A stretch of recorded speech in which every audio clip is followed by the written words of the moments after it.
Well, well, well. This is certainly an interesting place, isn't it? The Nintendo Gallery. How's it going, everybody? My name is Ace Streamline, and welcome back to Legend of Zelda Wind Waker HD. Yes, I did clear the adventure and everything. But, well, I just, like I promised before, I'd show you all the figurines from the Nintendo Gallery.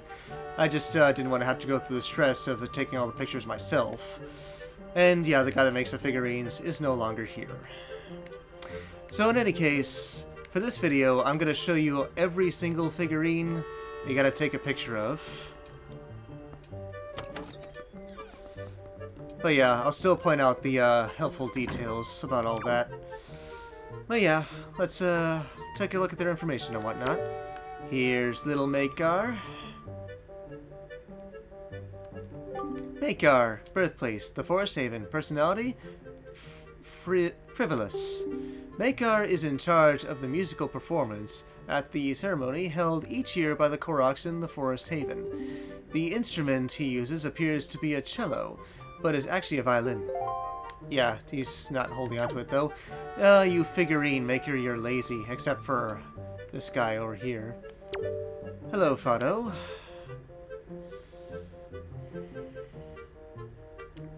Fado, birthplace, Kokiri Forest, personality, somewhat saucy. Long, long ago, the Kokiri sage Fado offered up his prayers in the Wind Temple, so the Master Sword would continue to house the power to repel evil. And here we have the Deku Tree, but it only goes so high. Weird. Yeah, big face on a tree. Deku Tree, birthplace, the Forest Haven. The Deku Tree is both an earth spirit and the guardian of the forest. He has lived for many long years, so his wisdom is vast. However, since his roots run deep into the earth, he cannot move. As a result, he is often afflicted by parasitic enemies. As we have witnessed before, yes. And here are all the Koroks. Hello. Elma, birthplace, the Forest Haven. One of the Korok forest spirits. Darn it. After the annual ceremony in the Forest Haven, Elma flies off to a distant part of the world to sow tree seeds and raise new patches of the forest. He is responsible for the forest and on an island 5 squares west and 1 square north of Forest Haven. Of course, it specifies all that, I guess. The Korok that can make the potions for you. Hollow, birthplace, Forest Haven, one of the Korok forest spirits. Even after the Korok ceremony, Hollow remains in the Forest Haven researching potion making. He'll make a potion that replenishes both life energy and magic power for you if you bring him Bokababa seeds. Onjala, Manjala, Cho, Wei. And here we are.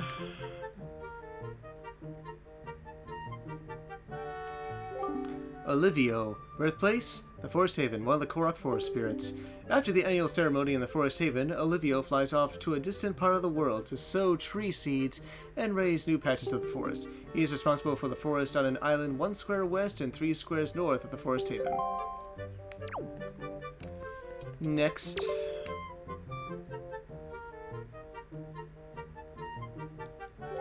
Urch, birthplace, the Forest Haven, one of the Korok forest spirits. After the annual ceremony in the Forest Haven, Urch flies off to a distant part of the world to sow tree seeds and raise new patches of the forest.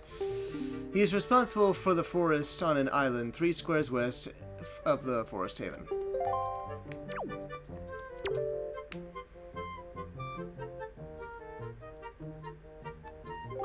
Roan, birthplace, the Forest Haven, one of the Korok's forest spirits. After the annual ceremony in the Forest Haven, Roan flies off to a distant part of the world to sow tree seeds and raise new patches of the forest. He is responsible for the forest on an island 4 squares west and 4 squares north of the Forest Haven.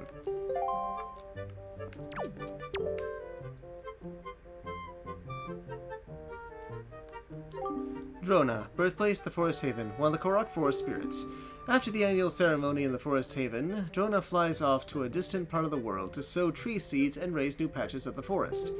He is responsible for the forest on an island 1 square west and 1 square north of Forest Haven. Dang it.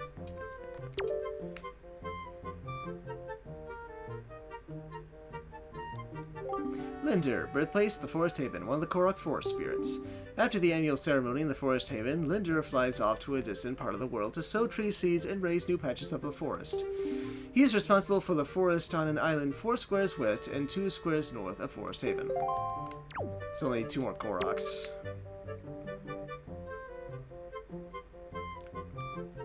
Aldo, birthplace, the Forest Haven, one of the Korok forest spirits. After the annual ceremony in the Forest Haven, Aldo flies off to a distant part of the world to sow tree seeds and raise new patches of the forest. He is responsible for the forest on an island 1 square east of Forest Haven. Yep. And the last Korok.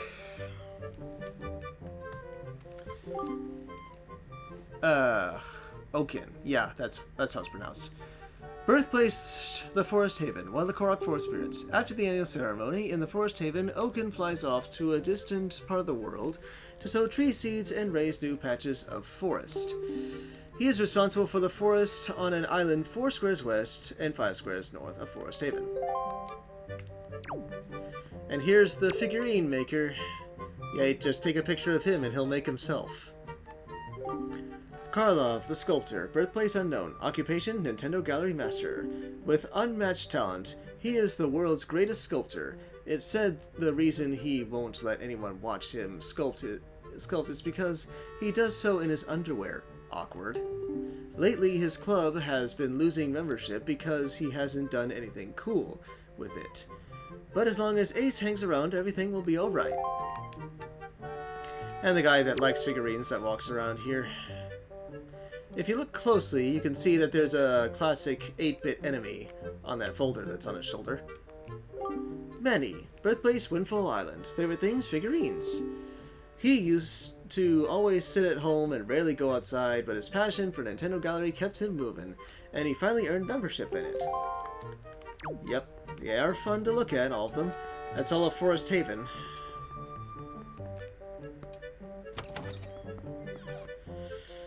So, next category will be Dragon Roost Island.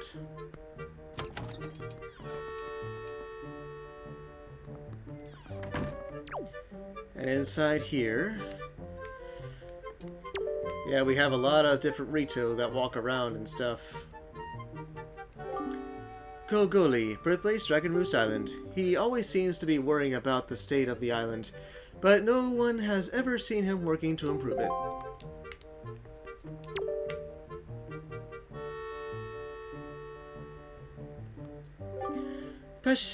Peshli, birthplace Dragon Roost Island. Personality, gentle. For reasons unknown, Pashli's always busy.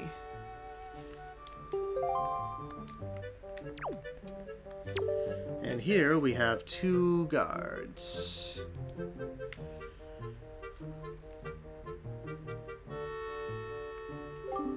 Sket and Akut, birthplace Dragon Roost Island. Occupation, the Chieftain's Guards. Sket and Akut are said to be the number 1 and number 2 Ritos when it comes to talent and strength, which is why they are the Chieftain's Guards. The reason they get along so well is because they are childhood friends. Their style of speech can be considered somewhat antiquated.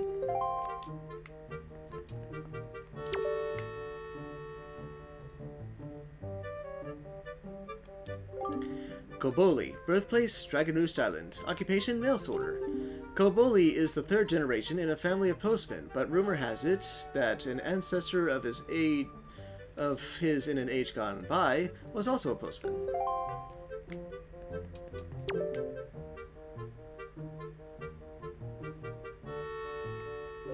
Baito, birthplace unknown, personality earnest.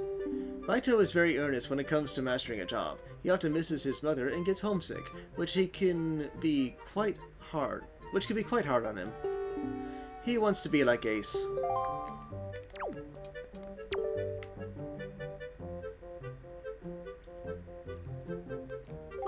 Hoskit, birthplace Dragon Roost Island. His biggest worry is getting a present for his girlfriend, as we've discovered that before. He looks quite easygoing, but he's always thinking of his girlfriend. He values his friends tremendously. here we have Quill.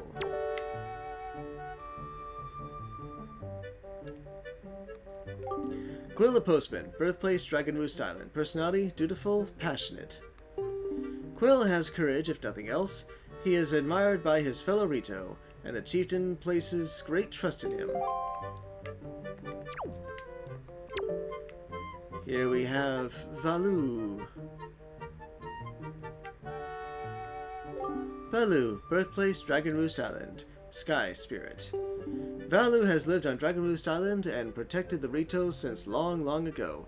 He has a habit of speaking only Hylian, which only his attendant Medley grasps. Yeah, on that second playthrough you can see the translations, but that's why I translated them during my playthrough, so that way it wouldn't be a hassle. In order to get Valu, you either have to take a photo right when you're at the point where you get the grappling hook, or just try your best to take a picture of him from all the way at the bottom of the whole thing. Kind of difficult. For these two, you just got to take a picture of Cyclos while he's in the tornado before shooting at him. Zephos and Cyclos. Birthplace Dragon Roost Island. Sibling deities who control the wind. Zephos and Cyclos are two light-hearted deities who teach Ace the wind's requiem and ballad of gales. Yeah, I'll do the center ones in a minute. Right, he's the one that got chewed out by that rich guy. Ilari. Birthplace, Dragon Roost Island. Occupation, Windfall Island Postman. Ilari is quite as long as he is composed. But when things don't go well, he quickly grows impatient and can get rough with his speech. He apparently has a hard time remembering people's faces.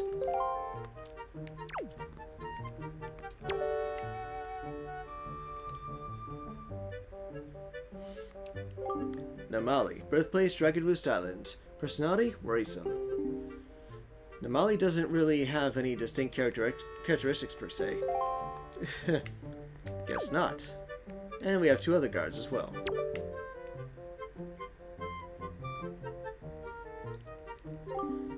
Basht and Bisht. Birthplace, Dragon Roost Island. Occupation, Island Police. Being extremely honest and sincere Ritos, they were chosen to be the island's police force.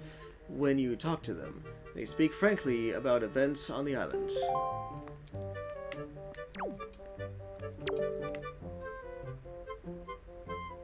Yep, this would be one of the guys from the flight platform. Obli, birthplace Windfall Island. Hobby, dressing up. Obli has such an unhealthy obsession with the Ritos that he's begun dressing as a Rito and running the famed Birdman contest. He's the older of the laudable brothers who host the contest. So in other words, they're not really Rito, they're just in disguise as Rito, which is why they look different.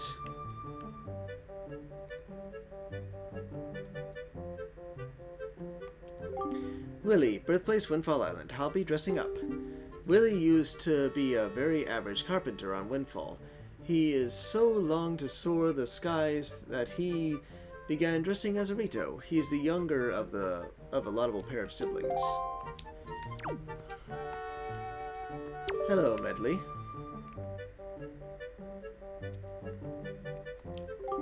Medley, birthplace Dragon Roost Island. Personality, serious and sincere. Medley is Valu's attendant, and as such, puts incredible effort into everything she does. Even so, there are times when she seems to be spinning her wheels. Her greatest treasure is the harp that she carries on her back. Komali, before and after he got his wings. Komali, birthplace Dragon Roost Island. Personality, Mama's boy. Komali had very little confidence in himself and thus closed himself off from the world outside his tribe's area. With just a little help from Ace, though, he has regained his confidence and has begun and has at last begun to show signs of being a confident and mature Rito adult.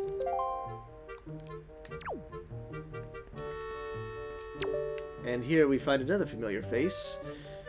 Like I said, with one of my previous videos, I already showed you guys how you can get 7 particular photos to get photos of characters that you can't see during actual gameplay. But anyway.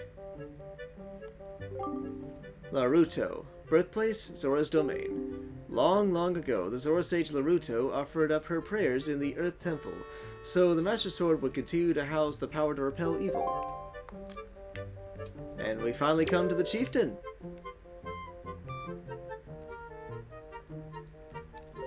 The Rito Chieftain, birthplace Dragon Roost Island, head of the Rito tribe. The Chieftain is a very gifted leader who is adored by his people. Due to his position, he must be strict with his relations. But as with any father, he worries about his son. Of course.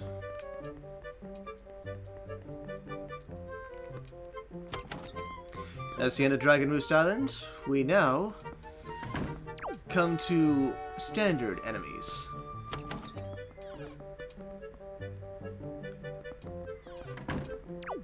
And there's quite a lot. Here we have a freaky one. The Floor Master. Habitat, Forsaken Fortress. Personality, surprisingly lonely. I guess in a way that kind of makes sense. These creatures use their long hands to grab their victims, which they then yank into another room. They occasionally grab nearby bases and throw them. We've seen that.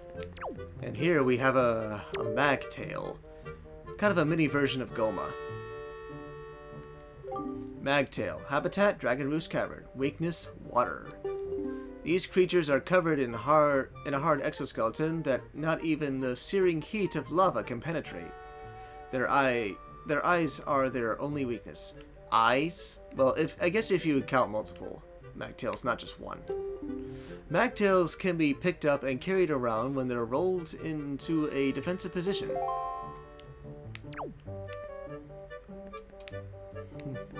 Go for the bubbles next. A fire bubble and a cursed bubble. Red bubble and blue bubble. Habitat, Tower of the Gods. Stronger form, blue bubble. The cursed blue flames of the blue bubble steal the power away from all your attacks. Bubbles can easily be blown away by the Deku Leaf. Hence the reason I never wanted to get touched by one. And here we have the 3 different kind of bokoblins.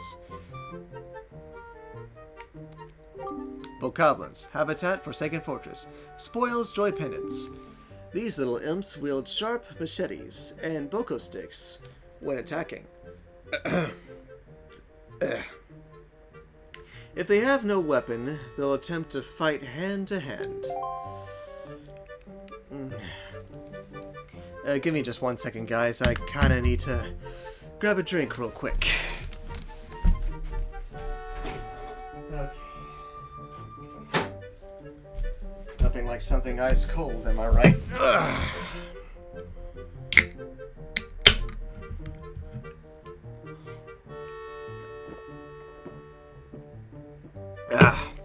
Okay.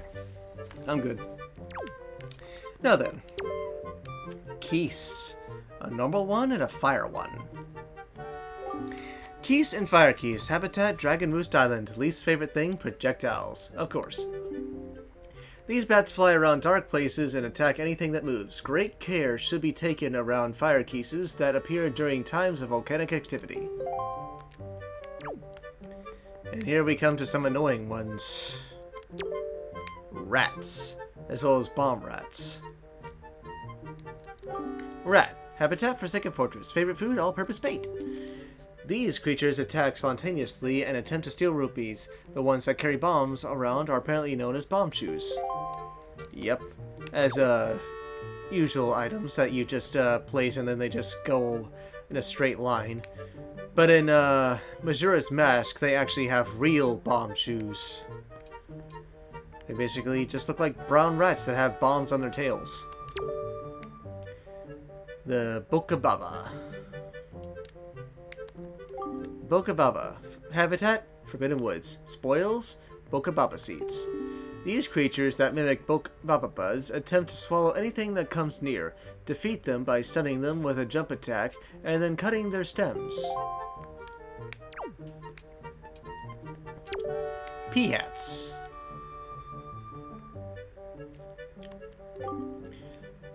Darn it. Habitat: Forbidden Woods. Talent: rotating. These strange creatures use their propeller-like wings to float in midair. They can be easily knocked out of the sky with either projectiles or a deku leaf. And the 5 different kinds of choo-choo.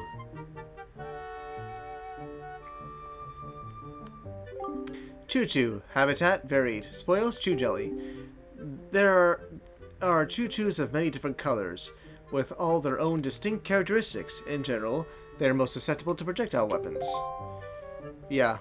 Let me know down in the comments below which choo-choo you think is the most annoying to deal with. And here, we have mini blins. Mini blin. Habitat: Forsaken Fortress. Talent: herd movements. These little beasts are quick and agile. They scurry along walls and gather in great numbers. You should deal with them individually so they don't surround you. Or all at once with a spin attack if you want. And here, we have a shark-like monster called a Gyorg. Though I know some people are just saying stuff like Georg or George, as to pronounce it. Honestly, I think Gyorg sounds the best, personally, because it just sounds cool. It sounds cooler than just Georg or George. Okay, any case. Habitat: the Great Sea. Weakness: projectiles. These so-called ocean-killing machines are plentiful in the Great Sea. You should attack them with arrows or boomerangs before they begin to begin relentlessly... Darn it. Excuse me. Before they begin relentlessly ramming your boat. Okay, next up, we have the 2 different Octoroks. One just shoots projectiles, and the other shoots bombs.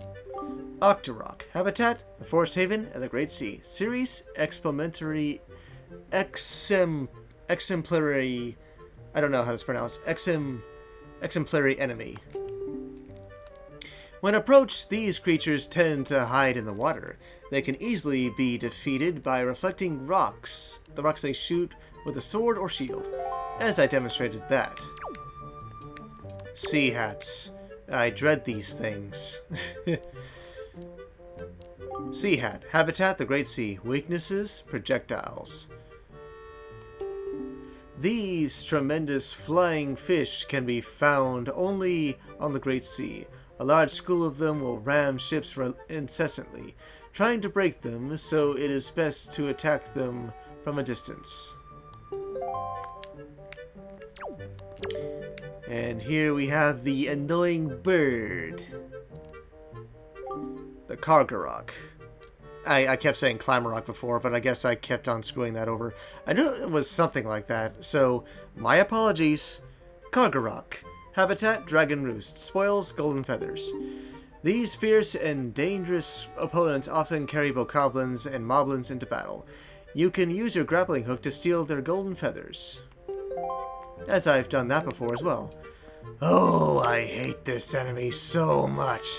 It drives me insane. I just want to break it over and over and over. Redead. Habitat: Earth Temple. Least favorite thing: mirror shield. Or maybe light arrows. These undead creatures live only in the darkest depths of the earth. Their icy cold gazes paralyze their victims with fear. Try to attack them from behind.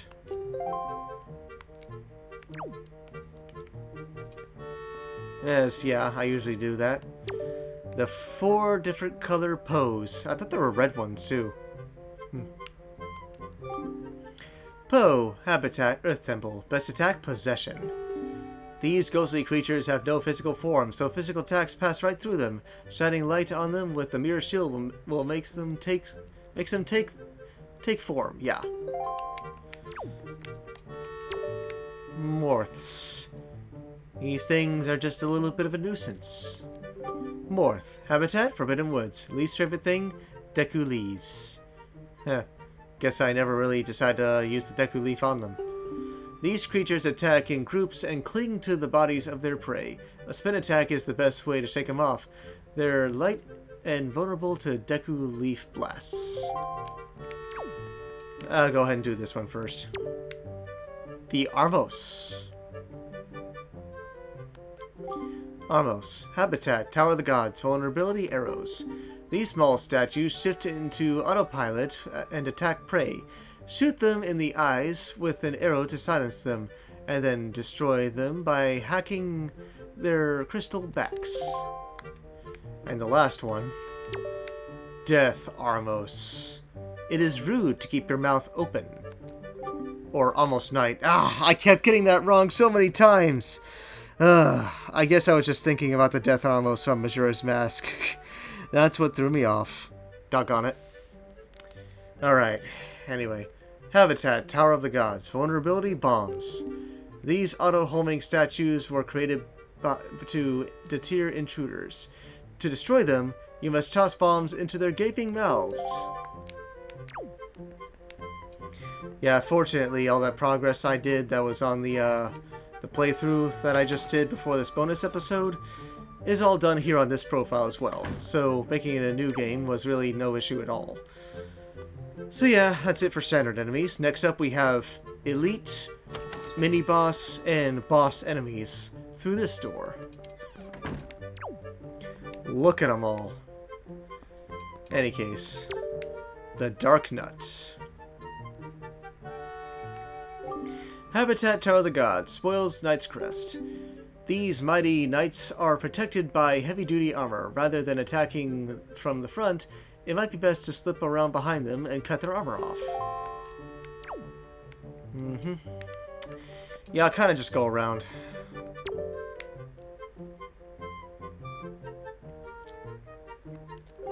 Dark Nut. Habitat, Earth Temple, spoil Knight's Crest. These knights are well protected by their round bucklers and mighty armor. If you use a parry attack to jump up and knock off their helmets, it'll spell their doom. And here we find the ones that you don't see till the last part of the game. The Mighty Dark Nut. Habitat, Hyrule Castle. Spoil, Knight's Crest. These are Dark Nut captains. Some wear capes that must be burned or cut off before their armor straps can be cut.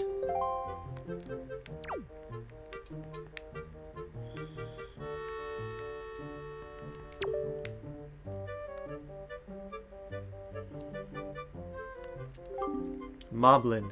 Habitat, Forsaken Fortress. Spoils, Skull Necklaces. These mighty enemies swing their long spears with the greatest of ease. They've knocked Ace around with that attack countless times. Yes, they have.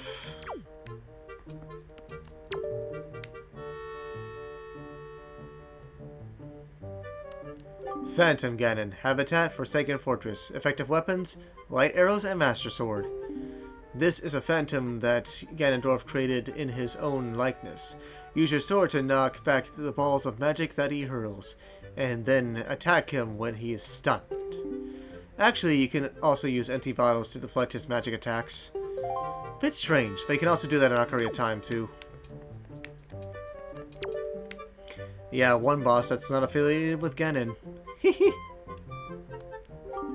Godan, the Great Arbiter. Habitat, the Tower of the Gods. Effective weapons, arrows. This monstrous machine was created by the gods as a trial for the great hero. You can drop it to the ground only by piercing its hands and face with arrows. Once it has fallen, you can defeat it by immediately tossing a bomb inside it. Oddly enough, arrows occasionally drop from its nostrils.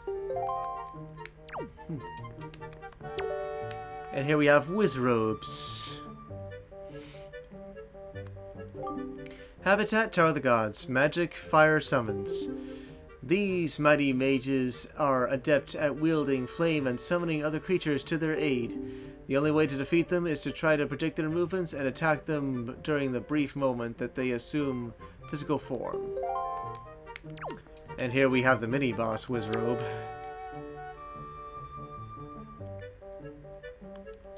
Wizrobe, Habitat, Wind Temple, Magic, Summons. These high-level mages use the magic of summoning to aid them in battle. They are the only Wizrobes that can summon other Wizrobes, which makes them formidable. Oh, definitely. Summon more summoners. Anyway. I'll just kind of go around and do this. The Helmarock King. Or I said that again, didn't I? Darn it. Yeah, well, yeah, that's true, actually. The monstrous Helmarock King. Habitat, the Forsaken Fortress. Master, Ganondorf. The Helmarock King is a monstrous bird that has been fitted with a mighty steel mask. Once the mask has been split with a hammer, its tender beak will be revealed. Yeah, a certain mini-boss. Mothula. Habitat, Forbidden Woods. Effective weapons, Deku Leaf, projectiles. This gigantic moth scatters its scales through the air. Even using projectiles to clip its wings won't assure safety. It can still run around swiftly and release larvae. Morths, specifically. The Big Octo. There's 6 of them, so you have 6 chances to take a picture of one. Big Octo, Habitat, Great Sea. Effective weapons, projectiles. They are said to be 6 of these legendary giant squid in different reaches of the Great Sea. When ships pass by, they create tremendous currents to try to sink them. The only way to escape is to shoot all of their weak spots, their eyes, with projectiles before being sucked in. And the first boss, Goma. Goma, Habitat, Dragon Roost Island, effective weapon, grappling hook. This gigantic shelled insect inhabits areas of areas of lava and magma. The only way to penetrate its hard bio-armor would be to drop an entire sheet of bedrock on it. Second boss, Kale Demos. And look very closely, you can see Makar at the front like, "Help me!" Only goes so high on that one as well. Kale Demos. Habitat, Forbidden Woods. Favorite thing, Makar. This plant monster is a gigantic parasite that lives in the depths of the Forbidden Woods. Only by cutting loose all of its disgusting tentacles with the boomerang will its tender core be revealed. The Giant Worm. Yeah, you can kind of see its eye right there. Mulgara, Protector of the Seal. Habitat, Wind Temple. Effective weapon, Hookshot. This evil guardian burrows deep into sand. Use the hookshot to draw out its tender tongue, and then slash at it with your blade.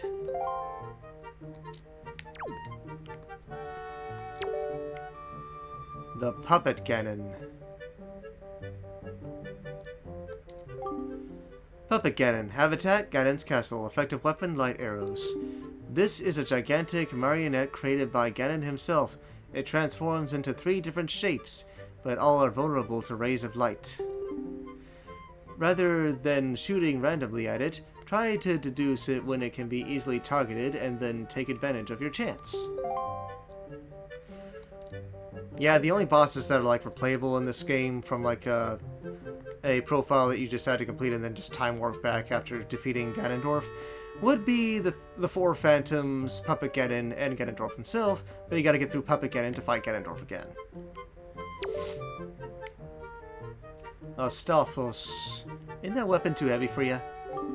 Habitat, Earth Temple. Weakness, its head. These skeleton warriors attack by violently swinging their gigantic maces around. Even if they're shattered to pieces, they'll reform unless their heads are destroyed. Darn it, no. Didn't want it to do that again.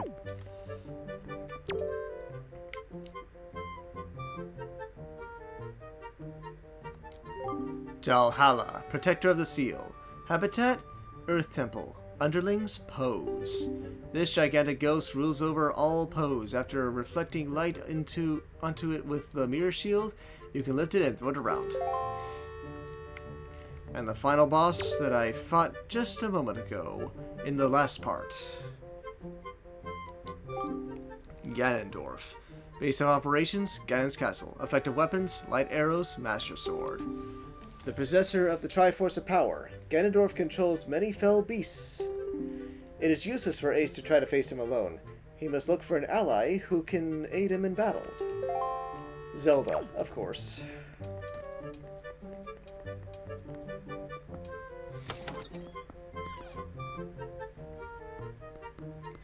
That's it for all the stronger enemies. Now, yeah, we only got 3 more doors left. This is a very simple one. Outset Island. Link's hometown. Even got a little crab here. Crab, birthplace unknown. Talent, crab walking. Well, you see them everywhere. These creatures are crabs, plain and simple. Very short information. Oh, hey, dude.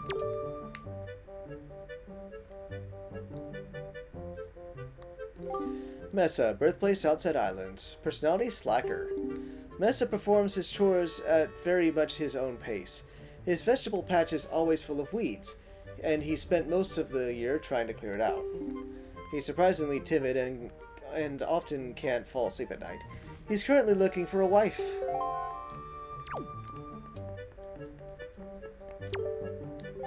They took some liberties with this one, huh? I can tell, man. I've got the eye. Hello, Jaboon. Yeah, I'm not sure I mentioned this before, but, well, I was actually thinking about Jaboon from Ocarina of Time, where he was the 3rd dungeon and you had to go inside of him after giving him a fish. Jaboon. Birthplace, Greatfish Isle, Water Spirit. Jaboon can only speak Hylian, so hardly anyone understands a word he says. Which is why I attempted to translate that. Sorry, I still feel kind of depressed about the whole thing. Any case. Here we have my teacher. Orca, birthplace, Outset Island. Talent, swordplay. In his younger days, Orca had hoped to be a swordsman, but he suffered a serious injury that ended that dream. He soon returned to Outset and became a fisherman. On a ledge on one wall of his house is a memento from his days of training with a blade. Orca is a lifelong bachelor. And his big brain brother. Sturgeon. Birthplace, Outset Island. Personality, extremely serious. Known as Outset Living Encyclopedia, Sturgeon is quite wise, boasting an abnormally high IQ. He has extremely sensitive nerves, quite the opposite of his younger brother, Orca, who lives downstairs. Surprisingly, Sturgeon was an accomplished swordsman in his youth, though he doesn't do that much anymore.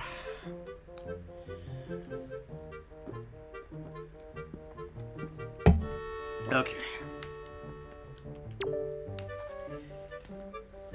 Yep, the friend that Linda was talking about. Sue Bell, birthplace, Windfall Island, personality, serious. Sue Bell was born and raised on Windfall, but she became concerned for the health of her grandfather, Sturgeon, so she decided to move to live with him on Outset. Morning, noon, and night, she fills vases with water and carries them on her head from the well to her house. Strangely enough, she actually enjoys this task. Yeah, and if you decide to break her jar, she'll, like, say, "You broke my jar, that's just awful," and you'll get penaltied a few rupees. Seagulls.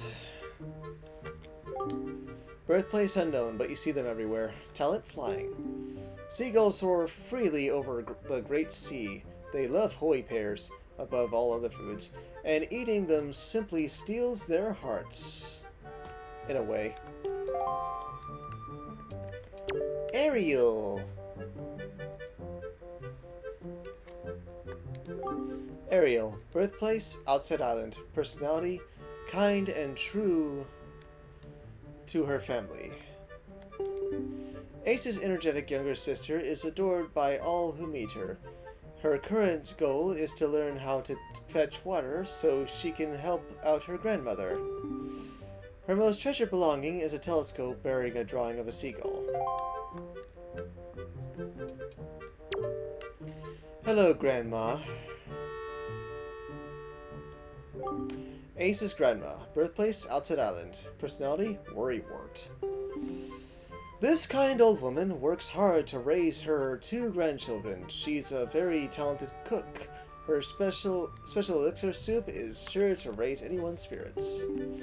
She also can be somewhat mischievous and enjoys playing the occasional prank on Ace. And we have pigs. You know, I've seen a giant black pig, but a giant pink pig? I have never seen that. Wild pig, birthplace unknown, talent digging holes. Wild pigs are found primarily in the fields of Outside Island. They love all-purpose bait above all other foods, and when they eat it, they can't help but tear into the earth. You know, I just remembered something, guys. That, the thing is, I don't think I ever gotten the golden membership card from Beetle, but hey, that's just a simple thing. Just keep buying stuff from Beetle. That's not really all you gotta do. Oh, well.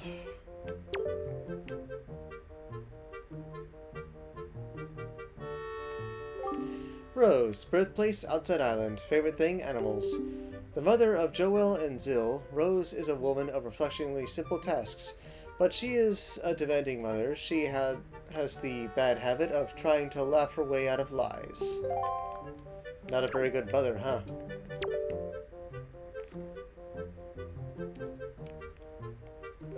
Abe, birthplace, Outside Island. Greatest treasure, his family. Abe is a family man who takes good care of his wife and two kids. In his younger days, his dashing good looks are baritone voice. Well, dashing good looks and baritone voice made him quite the ladies' man. Then one day, he was instantly smitten by a woman named Rose. Even though he was consistently rebuffed, he persisted and finally convinced Rose to marry him.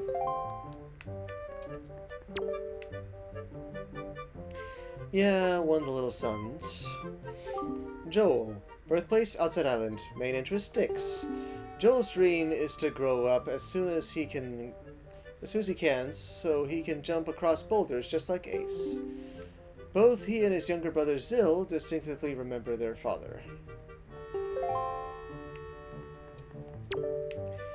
And there's his snotty brother. Zill, birthplace, Outside Island. Talent, sniffling. Zill is a hyper-inquisitive young boy who speaks his thoughts as soon as they come to mind. He can often strike a nerve without realizing it.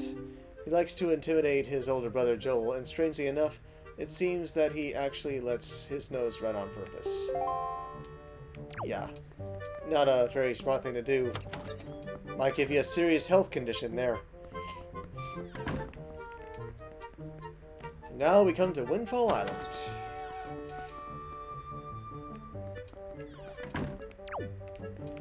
Yep, a lot of characters here.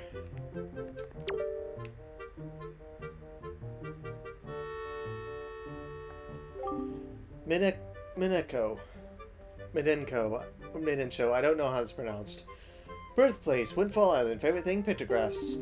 This former beauty became famous after being dubbed Miss Windfall Island about 40 years ago. There is a younger woman who could take that title away. Linda, perhaps.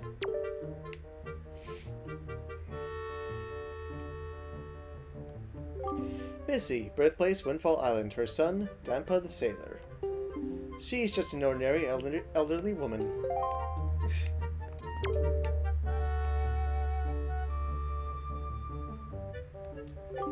Garrickson, birthplace, Windfall Island. Personality, passionate. He is consistently thinking of someone on a faraway island. He's apparently a very passionate man, and he has a very hip sense of fashion.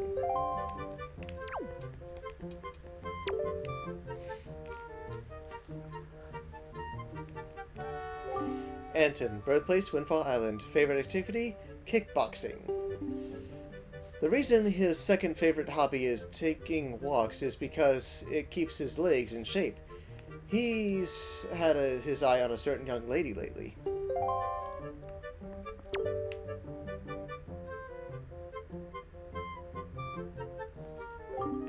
Crebe. Birthplace, Windfall Island. Least favorite proverb. Only smoke and fools love high places. Yeah, I guess that is something he wouldn't like. This young guy's trademark is his yellow hat. He seems to have an unusual interest in the town's Ferris wheel and lighthouse.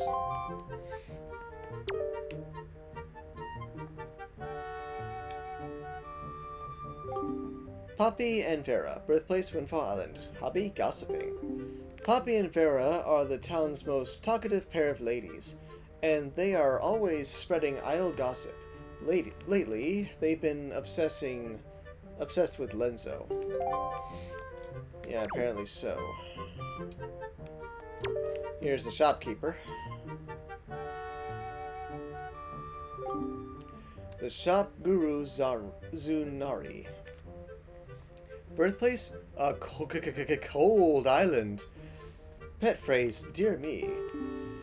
Even on the hottest day of summer, Zunari can be found in his shop, wearing the beloved hood that his mother made for him. He keeps a great treasure in his safe there. On a side note, he turns 40 this year, and is now recruiting for a wife.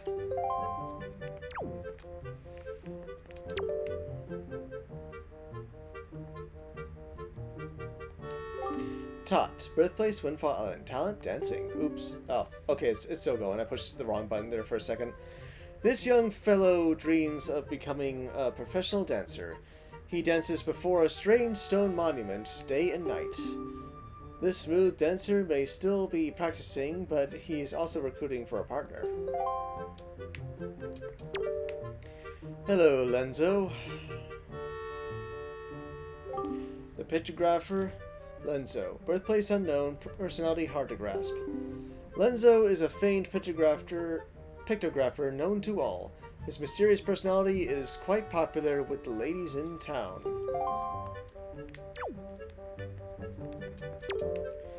And here's the Killer Bees. Windfall's gang of boys, the Killer Bees.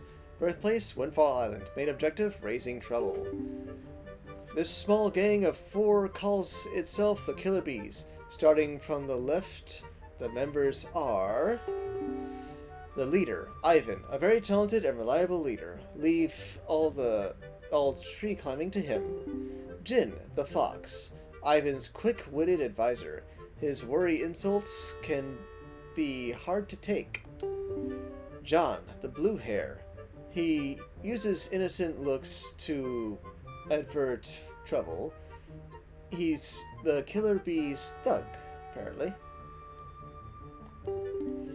The pig nose, Jun Roberto, secretly aims to be the next gang leader. He was raised in Burgiosis,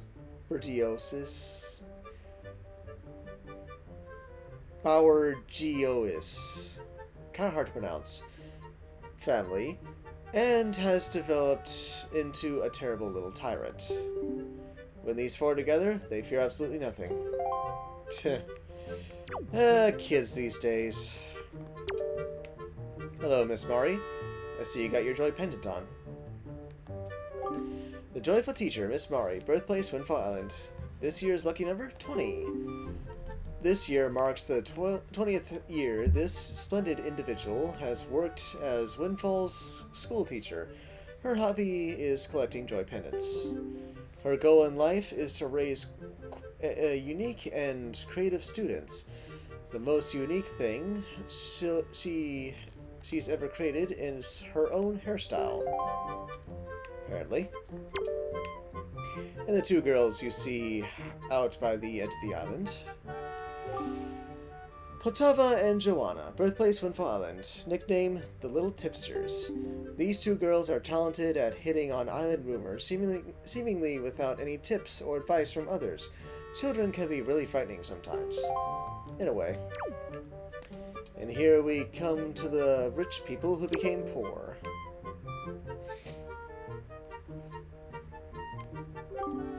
Milia's father. Birthplace, Windfall Island. Favorite thing? Money. Cheapskate, obsessive. His hobby was once collecting expensive vases, but unfortunately, they were the kind of vase one wants to break as soon as one catches sight of them. Those who did and were forced to compensate for his losses were said to regret it afterward. Because he steals money off of them and then kicks them out of the house. And here we find Lydia herself. From rich to poor. Or just Mila. I don't know why I'm saying it with an additional vowel. Okay, so Mila, birthplace, Windfall Island. Personality, harsh. This poor girl was filthy rich until she got rescued from her prison in the Forsaken Fortress. Now that her family has fallen on hard times, she works for the shop on Windfall Island to ease her hardship. Well, help ease her hardship, yeah. And then from the poor to the rich. Hello, Maggie. Maggie, birthplace, Windfall Island. Favorite thing? Love and romance. Maggie was dirt poor before being kidnapped and held captive in the Forsaken Fortress. She's quite popular with all boys, but she prefers wild boys over all others. Lately, she has taken to writing poems and will soon be publishing one entitled A Woman's Heart is Blue. And then her father, who went from poor to rich as well.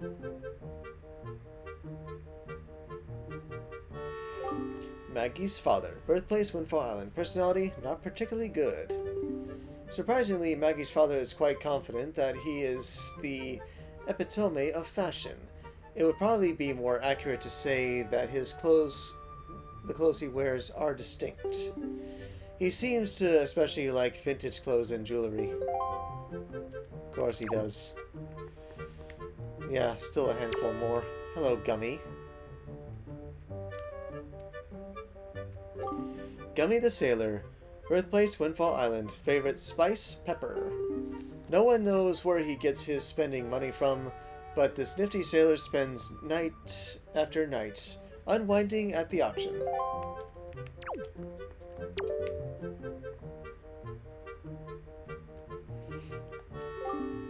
Kane the Sailor.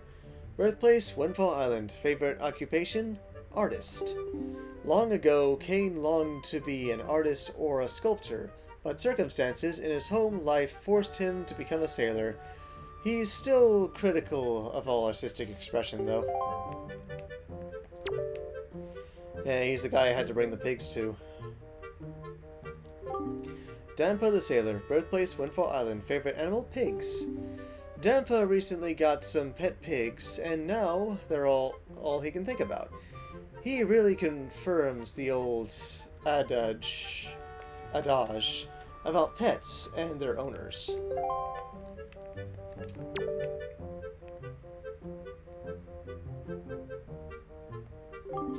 Candy the Sailor. Birthplace, Windfall Island. Good at cooking crepes.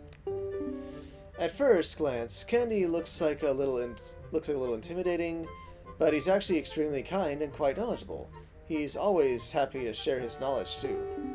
He's energetic and sort of a scamp for a 17-year-old. That's hard to believe. He looks big and husky. Hello, Linda. Linda, birthplace, Windfall Island. Best friend, Sue Bell. From Outside Island, yeah. Lately, her childhood friend, the delicate Camo, has become smitten with her, but she's apparently completely oblivious to his feelings.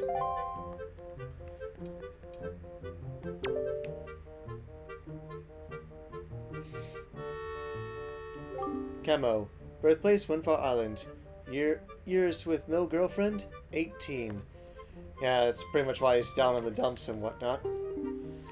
Ever the romantic, Camo loves to gaze at the night sky. He and his dear friend Linda were once classmates at Miss Mari's school.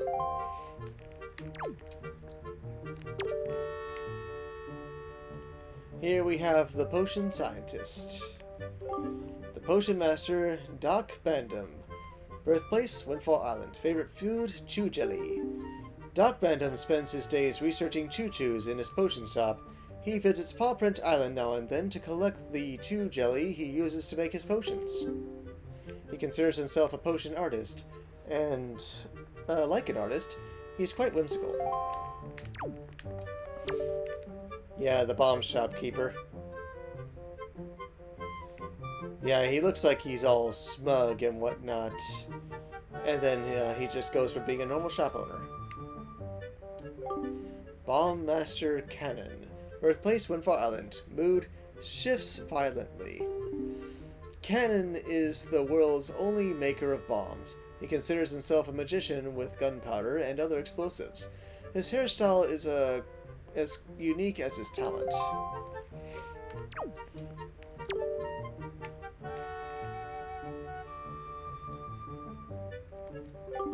Gossack. Birthplace, Windfall Island. Personality, not brave. There isn't much to say about Gossack, other than the fact that he just gets scared. There's the, cafe bartender.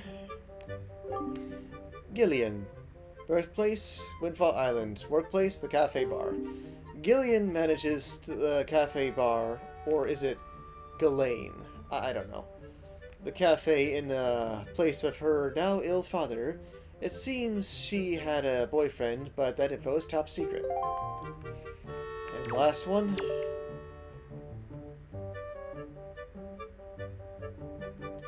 Sam, birthplace, Windfall Island. Favorite spot? The Seaview Bench. He thinks that a little composure is of the utmost importance in life. Sam's a card carrying a member of the Joyous Volunteer Association. Alright. Of course, that would definitely tire anyone having to read all that. I'm almost done, though. All that's left now is just what's out at sea.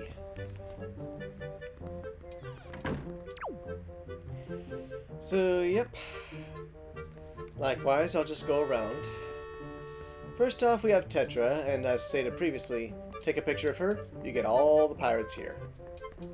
Hey, Tetra.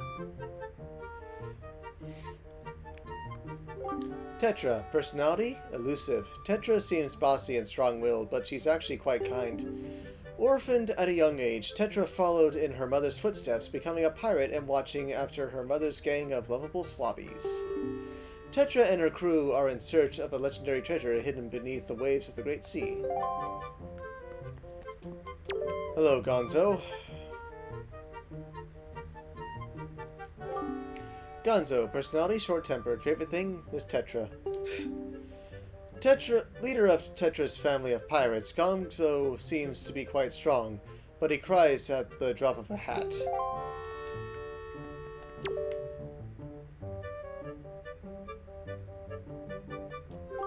Senza, personality, mild-mannered. Talent, talking, maybe? Senza is in charge of keeping the pirate ship in order. He's a mild-mannered speaker, but his persuasive skills are said to be unmatched. Yeah, the guy that was guarding Tetra's room before. Nudge. Personality? Who knows. Talent? Sewing. Nudge seems to understand Tetra best of all the pirates and often counsels her in her decision-making. He's actually stronger than Gonzo. Huh. Go figure, then.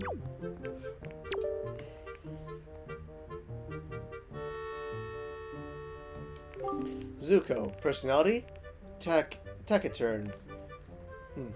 Not quite sure what that means, but anyway.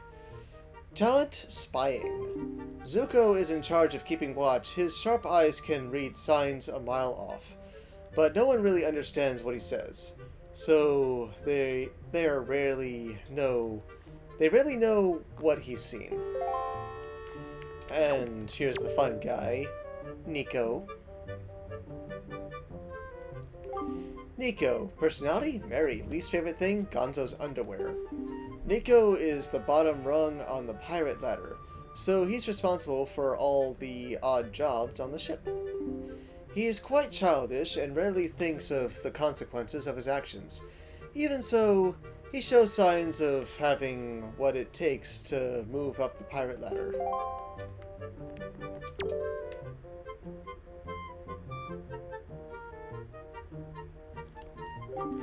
Mako, personality, at first glance, quiet.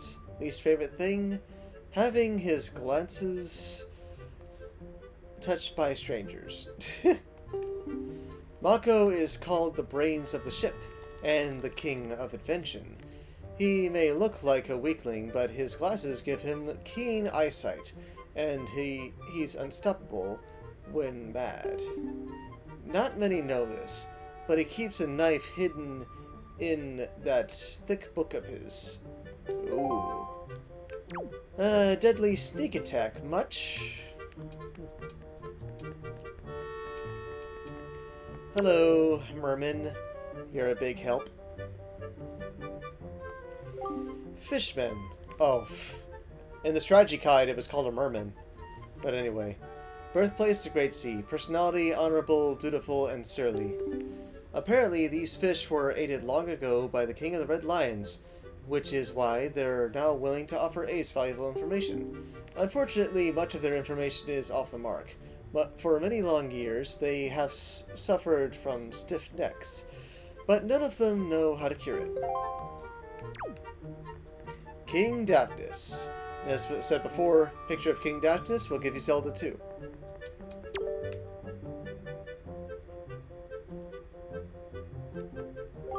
King of Hyrule. The King of Hyrule was unable to protect his kingdom from evil and left its fate up to the gods. The King of the Red Lions is merely his disguise. His full name is one that is truly fit for royalty. Daphnis Nohansen Hyrule. Yeah, for the last bit I will go from the center all the way to that last bit there. Hey Zelda. Very pretty as always. Princess Zelda. Princess Zelda is the legitimate heir to the Hyrulean royal family. She's actually the Pirate Tetra. And it's these guys, one that gave me a treasure chart. Salvage Corps, birthplace Angular Isles, talent searching for sunken treasure. These young men found friendship through their common interest in searching for sunken treasure. Soon afterward, they formed the Salvage Corps. With their first haul of treasure, all they could afford to buy was their diving suits. Now they dream of finding that one huge haul that makes them all rich. They are currently searching for the legendary treasure sunken beneath the sea. They're not the only ones, apparently. Yep, just the guy that does the mini-games. Salvatore, birthplace Windfall Island, talent drawing pictures. Long ago, Salvatore hoped to be a famous painter, but the dream didn't last long. He eventually returned to his hometown and came up with his current business plan. It's been a huge success, allowing him to purchase his own island, where he was opened up to the second store in what he hopes will become a huge chain.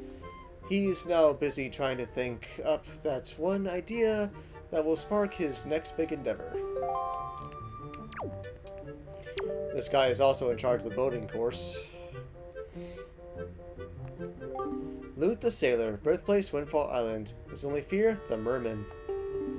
Lute spends his days working far from home at the boating course.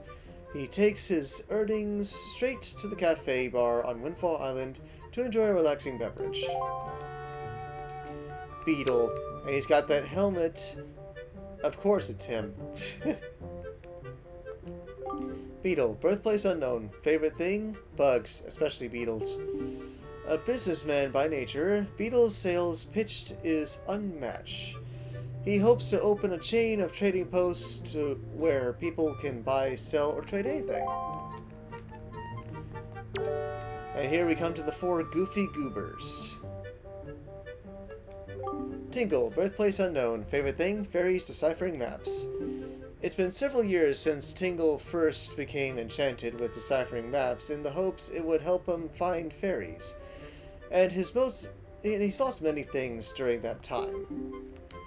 He is raising funds to begin his search for fairies, hoping to embark sometime in his 30s, while the lust of life is still upon him at his age of 35.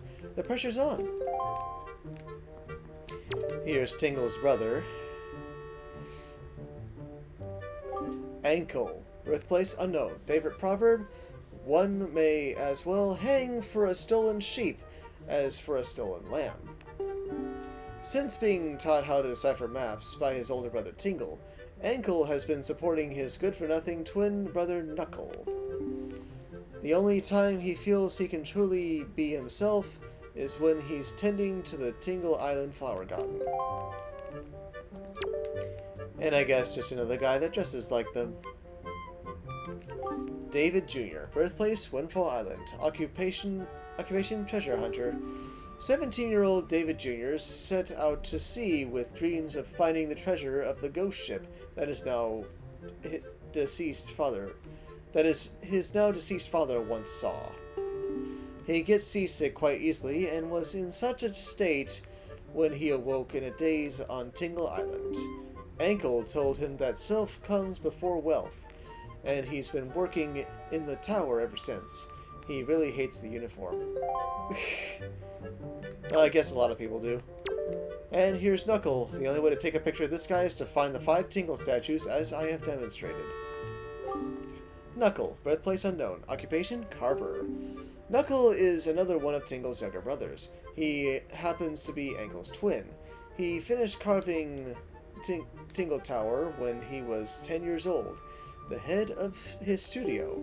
Supposedly, it is used to bother him that his collection was considered complete, even without his figurine.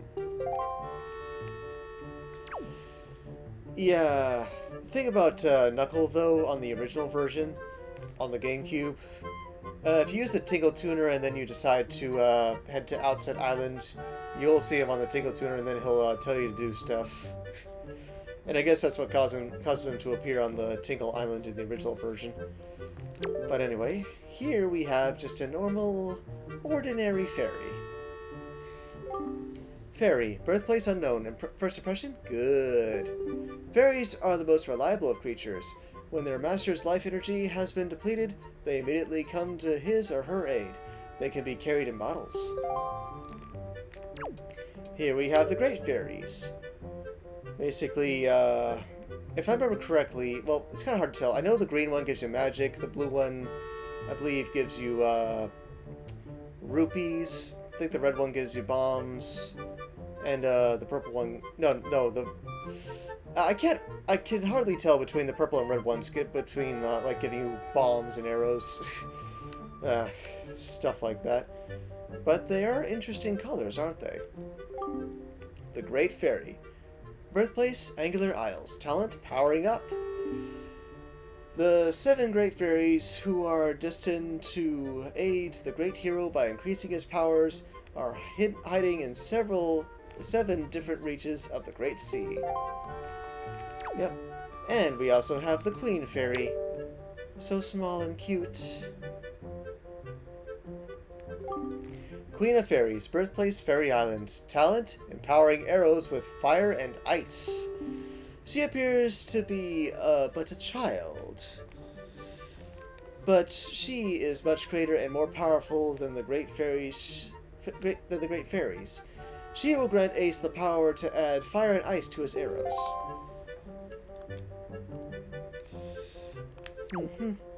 And here we find the 3 Gorons.